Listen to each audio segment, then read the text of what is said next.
एक कहावत बड़ी फेमस है, गरीब की थाली में पुलाव आ गया, समझ लो देश में चुनाव आ गया। नमस्कार, मैं हूं आपके साथ स्नेहित शायवान भारत बिहार झारखंड देख रहे हैं आप।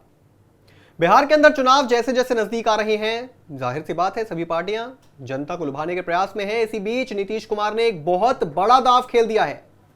बुजुर्गों, दिव्यांगजनों और विधवा महिलाओं को हर महीने मिलने वाला पेंशन 400 रुपए था, उसको बढ़ाकर 1100 रुपए कर दिया गया है। यह एक ऐसा कदम माना जा रहा है जो चुनाव से पहले नीतीश कुमार की नींव जो हिल रही थी उसको वापस से ट्रैक पर ला सकता है। अब जानते हैं इसी मुद्दे पर विस्तार से चर्चा करने के लिए हमारे साथ पॉलिटिकल एक्सपर्ट और वरिष्ठ पत्रकार राजकुमार जी हमारे साथ मौजूद हैं। राजकुमार सर, 400 रुपए से बढ़ाकर 1100 रुपए कर देना पेंशन, क्या लगता है चुनाव में कहां तक कारगर साबित होगा? क्योंकि नीतीश कुमार की नींव जो है हिली भी दिखाई दे रही है इस वक्त। नहीं, ये मास्टर स्ट्रोक है, इसमें कोई शक नहीं है। ये बहुत बड़ा संदेश देगी।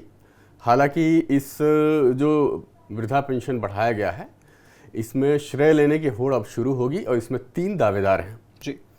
इसकी शुरुआत सबसे पहले तेजस्वी यादव ने की थी, उसके बाद प्रशांत किशोर इसको लेके खूब मुखर रहे हैं। पूरे बिहार में, पूरे प्रदेश में ये जाके घूम घूम के बोलते रहे हैं कि ये 400 रुपये मिलता था और ये 400 रुपये इतना है जो एक महीने में मिलता था बुजुर्गों को, विधवाओं को या दिव्यांगों को, कि ये इतना पैसा है कि इतना पैसा बिहार में भिखारी एक दिन में कमा लेता है जी। तो ये जोर शोर से इस मुद्दे को उठा रहे थे और इसको लेकर सरकार पर हमलावर थे। तो इसका भी असर माना जाएगा और ये चीज़ तो प्रशांत किशोर भी कहने से नहीं चुकेंगे, भुनाने से नहीं चुकेंगे कि हमारी दबाव की रणनीति का असर है कि नीतीश सरकार ने ये फैसला लिया। दूसरी तरफ तेजस्वी यादव भी इस पे श्रेय लेने की होड़ में शामिल हो जाएंगे कि एकदम इसमें कोई शक नहीं है कि हमने इसमें जो है दबाव बनाया। हम लोग शुरू से कहते आ रहे थे, तब जाके नीतीश कुमार ने ये दांव चला है। लेकिन देखा जाए तो ये फायदा ये ट्रम्प कार्ड से कम नहीं है सरकार के लिए, खासतौर पे जब 4 महीने के भीतर अब चुनाव होने जा रहे हैं। तो इसमें कोई शक नहीं कि सरकार, सत्ताधारी पार्टी को वैसे भी कहा जाता है, थोड़ा सा लाभ है जी। और इस योजना को जुलाई 10 जुलाई से जो है शुरू भी कर दिया है कि मतलब अगले महीने से ये पैसे आने शुरू हो जाएंगे जी। तो ये एक तरह से बहुत बड़ी चाल है, पॉलिटिकल चाल है बहुत बड़ी, और ये चुनाव में इसका फ़ायदा लेने की पूरी तरह से कोशिश एनडीए सरकार करेगी। और नीतीश कुमार के पास ये बताने के लिए हो गया है कि ये भी एक मतलब बड़ा कदम उठाए हैं। तो इस तरह से देखा जाए तो भले श्रेय लेने की होड़ हो, लेकिन अभी ये दाव चल के उन्होंने बढ़त बना ली है इस मुद्दे पे। लेकिन जैसा कहा जाता है और देखा भी जाता है कि भाई सभी पार्टियों का जो अपना एक वोट बैंक है वो एक फिक्स्ड वोट बैंक भी है। तेजस्वी यादव का खास तौर पर माई vote bank MY, Muslim Yadav vote bank fix है। तो इस तरीके का चुनावी दांव चल के जो पेंशन बढ़ाया गया, किस वोट बैंक को साधने की कोशिश है? क्योंकि मुझे तो शायद नहीं लगता है राजकुमार जी की जो vote bank, fixed vote bank Tejashwi Yadav का है, वो 400 से 1100 रुपए होने पर नीतीश के पाले में आ जाएगा। तो क्या नीतीश कुमार अपने ही वोट बैंक को साधने के प्रयास में है जो डगमगा चुका था? देखिए, ये जो पेंशन दिया जाता है, ये तकरीबन 1 करोड़ से ज़्यादा की आबादी बिहार में ऐसी है जिसको ये वृद्धा, दिव्यांग और विधवा पेंशन दिया जाता है। तो ये सीधे सीधे 1 करोड़ को अगर आप इस तरह से साध लें, 3 से भी वो करें तो 3 करोड़ लोग, कम से कम 3.5 करोड़ लोगों को मान लीजिए कि ये असर पहुंचाएगा। तो ये बहुत बड़ी आबादी है और ये संदेश तो देने की सरकार कोशिश करेगी पूरी तरह से कि देखिए नीतीश कुमार ने ये कर दिखाया, एक बड़ी उपलब्धि है। जो 400 बहुत वर्षों से चला आ रहा था उसे 1100 किया गया, लगभग 3 गुना बढ़ाया गया है। तो इसको भुनाने की पूरी कोशिश होगी और मुझे लगता है कि अभी इसके वजह से देखिए अभी ये एक दबाव है। बिल्कुल। और दबाव ये है कि तेजस्वी यादव ने भी माई बहन योजना लागू करने की घोषणा की है कि जब सरकार बनेगी तो 2500 रुपये दिए जाएंगे। जिस तरह से ये वैसे तो दिल्ली में केजरीवाल साहब ने इसकी शुरुआत की थी जिसको फ्री बीज कहा गया, कोर्ट ने भी इस पर सवाल उठाए। तो ये मुफ्त की रेवड़ी वाली योजना हालांकि कारगर भी है, ये मध्य प्रदेश में कारगर रही, महाराष्ट्र में कारगर रही, छत्तीसगढ़ में रही, दिल्ली में भी एक तरह से देखा जाए तो कारगर रही, क्योंकि 2100 रुपए देने की घोषणा की थी अरविंद केजरीवाल ने और बीजेपी ने उसको 2500 कर दिया। हालांकि ये अलग बात है कि अभी तक ये शुरू नहीं किया गया है दिल्ली में। पंजाब में भी केजरीवाल ने घोषणा की थी उनकी पार्टी ने कि हम जब जीतेंगे तो वहाँ भी 1500 रुपये दिए जाएंगे, लेकिन वहाँ सरकार का खजाना खाली होने की वजह से ये चीज़ लागू नहीं हो पाई थी। तो अब ऐसे में सवाल उठता है, जैसे महाराष्ट्र में भी सरकार की हालत खस्ता है जी, तो जो है ये इस तरह की योजनाएं मध्य प्रदेश में भी यही हाल है, छत्तीसगढ़ में भी यही हाल है, जहां सरकारी मुफ्त की योजनाएं दी जा रही हैं। कर्नाटक में तो बाकायदा सरकार ने हाथ खड़े कर दिए थे, तेलंगाना में भी कुछ ऐसा ही हाल था।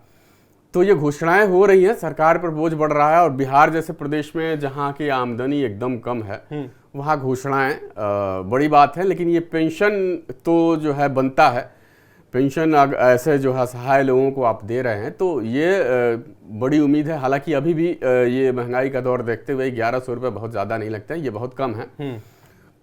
दिल्ली जैसे जगहों पे ये 2000 रुपये हैं, लेकिन बिहार में 1100 है, तो 400 से तो बहुत बड़ी उपलब्धि है अगर 11 तक ले जा रहे हैं तो। लेकिन अब देखते हैं इसका कितना फ़ायदा नीतीश कुमार और एनडीए उठा पाती है अभी चुनाव में।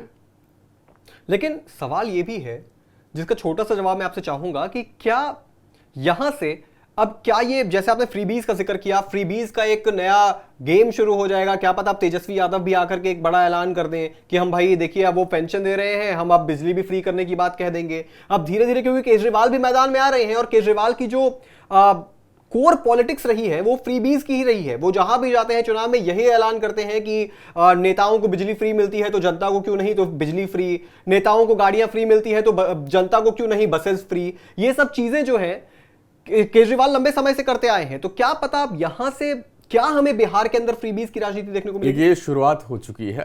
हालांकि छोटी पार्टियों ने, जैसे केजरीवाल जी की पार्टी है, उनका जनाधार नहीं है, उन्होंने ये बात कही है। मायावती की पार्टी ने भी वहाँ घोषणा की है और एक आध और छोटी पार्टियां हैं, उन लोगों ने भी कहा है। और मुफ्त की जो बिजली है 100 यूनिट या 200 यूनिट जी, तो इसको लेके आरजेडी तेजस्वी यादव की पार्टी की तरफ से भी ऐसी योजना है कि वो घोषणा करेंगे चुनाव में कि 100 यूनिट या 200 यूनिट तक बिजली आम लोगों को फ्री में दिया जाएगा। और ये भी बताया जा रहा है कि जेडीयू या एनडीए यूं कहे कि वो भी चुनाव में इस योजना को लेकर जाने की तैयारी में है। 100 यूनिट तक बिजली फ्री का वादा कर सकती है दोबारा एक बार फिर सरकार बनाने पे। तो ये फ्री वाली चीज़ें मतलब बस तो फ्री करना बड़ा संभव नहीं है, क्योंकि वहाँ ट्रांसपोर्टेशन का कोई सिस्टम ही नहीं है। सरकार के पास बहुत ही कम मात्रा में बसें हैं, तो उसका कोई लाभ नहीं मिलना है। जनता भी जानती है कि वो मुफ्त की यात्रा की घोषणा कर दें तो बसें तो हैं नहीं, कहाँ से मुफ्त की योजना वो घोषणा पूरा करेंगे अपना। तो इस तरह से वो यात्रा वाला तो चलेगा नहीं। लेकिन हाँ, बिजली का मुद्दा ऐसा है जो कारगर साबित हो सकता है। हालांकि बिजली कंपनियां जहां भी ये सब योजनाएं चल रही हैं बहुत घाटे में हैं, सरकार को भी इस पर नुकसान उठाना पड़ता है। लेकिन अब ये कारगर उपाय है, चूंकि कई चुनावों में लोगों ने देख लिया है, तो ये चीज़ें तो शुरुआत पर हैं। और आप, लेकिन ये जो पेंशन स्कीम है, इसको आप ऐसा नहीं कह सकते हैं कि इसको फ्रीबीज नहीं है। ये एक असहाय लोगों के लिए है, वो जो बहुत वरदान साबित होगा। और एक तरह से दूसरी तरफ से ये चुनाव में नीतीश कुमार, एनडीए और जेडीयू सबके लिए भी वरदान साबित हो सकता है। अब देखते हैं इस पर कैसे क्या असर लाता है। बिल्कुल, कैसे असर लाता है ये तो वक्त बताएगा। हालांकि इस वक्त तक जो नीतीश कुमार की हालत थी वो बहुत ज्यादा अच्छी नहीं थी। आयोन भारत के भी सर्वे में पता चला कि नीतीश कुमार इस वक्त बहुत पिछड़ रहे हैं। ये सिर्फ नीतीश कुमार के लिए ही नहीं, एनडीए के लिए एक बुरा संकेत था चुनाव से पहले। और अब नीतीश कुमार ने जो है ये दांव खेलकर ये साबित कर दिया है कि अभी भी वो मुकाबले में बने हुए हैं। तेजस्वी यादव को ये सोचने की जरूरत नहीं है कि मुकाबला एक तरफा होने जा रहा है, क्योंकि ये एक ऐसा ऐलान है जिससे, जैसा राजकुमार सर ने बताया, लगभग 1 करोड़ लोग ऐसे हैं जो सीधे नीतीश के पाले में आ सकते हैं और ये 1 करोड़ बहुत बड़ा नंबर है। अगर इसका 80%, 70% लोग भी आ जाते हैं, 70 लाख लोग, 80 लाख लोग भी अगर आ जाते हैं नीतीश के पाले में, तो ये एक बहुत बड़ा नंबर रहेगा बिहार चुनाव से पहले।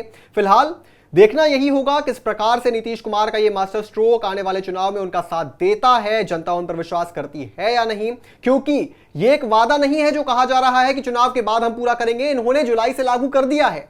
तो फिलहाल आने वाले वक्त में जनता किस मोड़ अपना मतदान करती है, ये तो वक्त बताएगा। फिलहाल इस चर्चा में हमारे साथ जुड़ने के लिए आपका बहुत बहुत शुक्रिया राजकुमार जी।